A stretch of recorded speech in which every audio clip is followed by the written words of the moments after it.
Ayoko na talaga. Buti na lang, nandiyan si Nicole. Kinuha yung ballpen. Ano ba yun? Sumuka siya ng sumuka. Sorry. Sumuka siya ng sumuka. Maalala ko lang yung suka, and then hindi man ako nakatingin. Kasi nasa cellphone ako. Nagtatanong ako. Nag-iisip ako kung sino tatawagan ko para tumulong sa kanya, kasi ang galit naman nila nasa akin lang, diba? Wala naman siguro silang galit kay Yusek Lopez. So nag-iisip ako sinong tutulungan at makakatulong. Tapos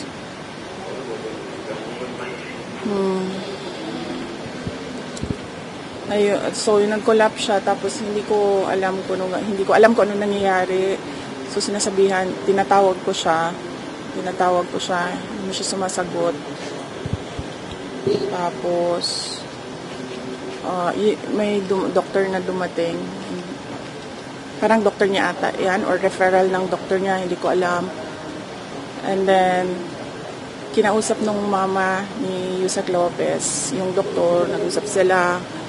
Nagbigay ng instructions yung nanay kasi siya yung next of kin, pero nagsabi yung nanay kanina na since wala siya physically sa Manila, can I just take care of her daughter. Tapos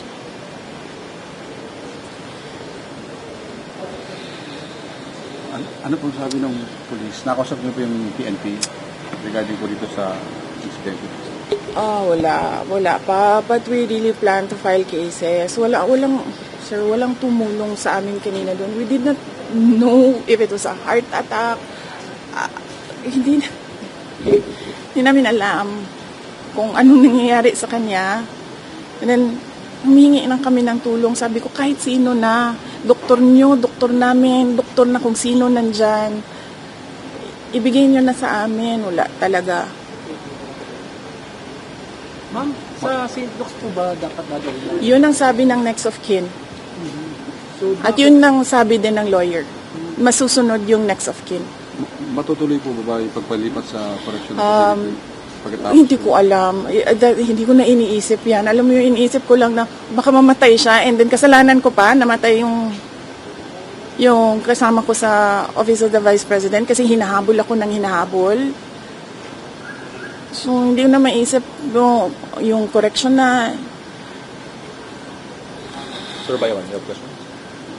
Ma'am, sa tingin nyo kanino po nagagaling yung command na hindi kayo paalisin, hindi papasukin yung ambulansya? Of course, sino bang nag-aangkin ng House of Representatives? Di ba si Martin Romualdez lang naman? Anong sabi ni Joel Chua?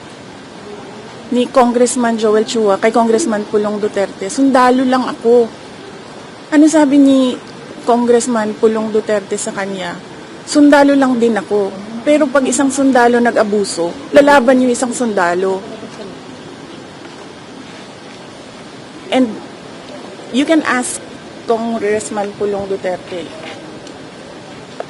That's a direct quote sa sinabi sa kanya, Congressman Chua. Next question? And you know what? Kasi sinasabi ng doktor na parang isettle na lang namin yung charges. Kung ano man yung charges. Martin Romualdez, ikaw magbayad ito lahat. Pag namatay ito, ikaw magbayad lahat. Kung ano ang gusto ng nanay ni Zuleika Lopez, ikaw magbayad lahat. Kasalanan mo ito. Kasi gusto mo magpresidente, hinahabol mo ako. Tigilan mo na yung ambisyon mo. Wala nga buboto sa'yo. Wala. Ano na po mangyayari pagkatapos po nito?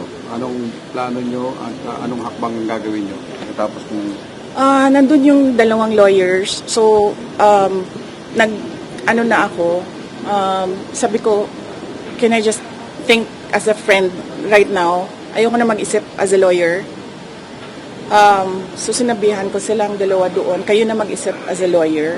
So, initially, ang narinig ko, there's a case of robbery. Ninakaw yung dalawang cellphone. Cellphone ni Yusek Lopez and cellphone ni Nicole. Ninakaw nila. Ayaw pa nila ibalik. Sabi ko, kakasuhan ko kayo ng robbery. Kakasuhan ko kayo ng pagnanakaw. Doon pa nila binalik. Nung sinabi ko sa kanila, nagnanakaw kayo ng cellphone. Hindi namin alam kung anong ginawa nila sa cellphone, di ba? Kung saan nila sinaksak yun, kinuha kung ano yung mga information doon sa cellphone. Hindi ba paglabag yan sa karapatan ng isang tao to privacy ng cellphone nila? Humingi kami ng tulong kasi hindi namin alam kung anong gagawin doon sa loob. Walang tumulong sa amin. Wala. Alam nyo, kung ako lang yun mag-isa doon, kung wala akong mga security, wala akong mga escort, hindi namin alam kung anong gagawin namin. Buti na lang may mga lalaki. Kasi sila yung nagbuhat, sila yung nag-arrange kung paano makalabas. Wala talaga, nakatayo lang sila lahat doon. Meron pang mga naka-uniform na hindi ko alam kung anong uniform yun ng military ba or police na tinatanong ko, sir, may sasakyan ba kayo? Sasakyan nyo na lang gamitin namin. Walang ambulansyang dumadating. And then he said na, wala kami sasakyan. Paano? Isip ko pa, paano kayo nakaabot dito? Naglakad kayo? Ganun yung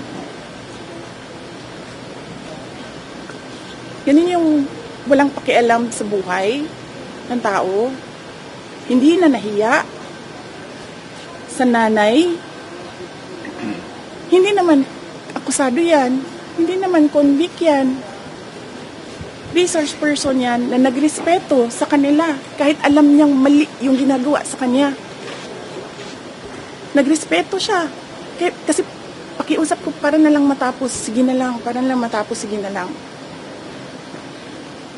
Niligay nila doon. Kasi, nandun ako sa House of Representatives. Bakit? Sila ba may-ari nung opisina ni Congressman Pulong Duterte? Di ba siya? Dahil sa kanya inassign yung kwarto na yon. Kanina, nagko-cooperate pa ako, nagiging mabait pa ako, sinasabi ko austerity measures yung pagpatay nila ng kuryente. Hindi lahat ng tao doon nagsasabi sa house, hindi pinapatay ang kuryente. Pinapatay ang aircon. Pero ang kuryente hindi. Ma'am, sa tingin nyo, ano pong magiging hakbang ngayon ng gobyerno matapos po itong nangyari? Tapos sasabihin nila, kasi nandyan ka, so kailangan namin i-on ang aircon, kailangan namin i-on ang electricity. Ano ba sinabi ko? Edi i-off ninyo. Sinabihan ko. Anong pangalan ng general na yun? Sinabihan ko. Sabi ko, sir, hindi ko naman kailangan kuryente. Hindi ko kailangan ng aircon. Sa opisina ko, hindi ako nag-aircon. Ayaw ko ng aircon. And it turns out, nalaman ko, sira pala din talaga yung aircon sa opisina ni Kong Pulong. So wala talagang aircon dun.